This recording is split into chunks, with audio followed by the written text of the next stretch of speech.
The debate on consolidation of bursary funds continues to intensify. Today, Elimu Bora Working Group called for the consolidation of all government bursaries and demanded a full audit of allocations and expenditures.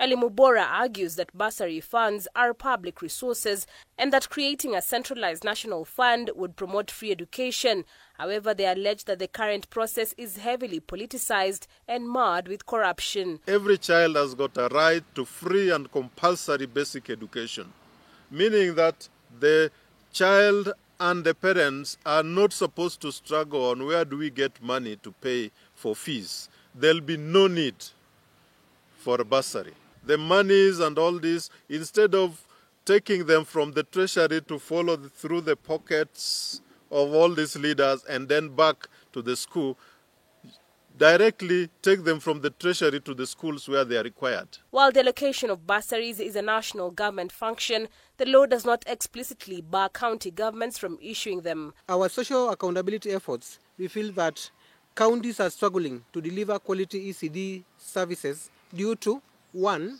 Shortage of teachers, inadequate learning and play materials, inconsistent feeding programs.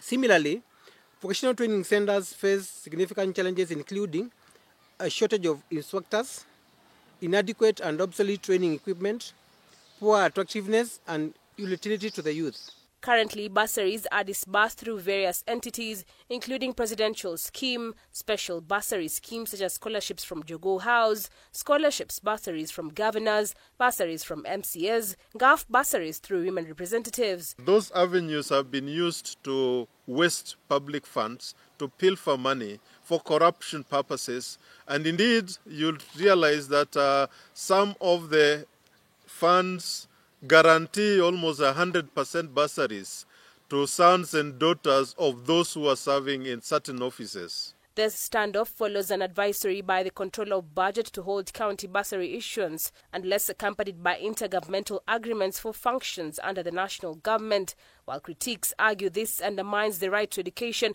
the Controller clarified that her advisory was not a directive to stop bursaries but to ensure compliance with the law. The national government is responsible for primary, secondary and tertiary education, while counties oversee early childhood development education (ECDE) and vocational training centers.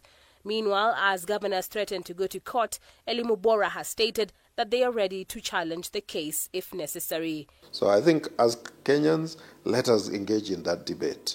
And if anybody goes to court, we'll also still go to court and still make our case that indeed don't splinter these funds.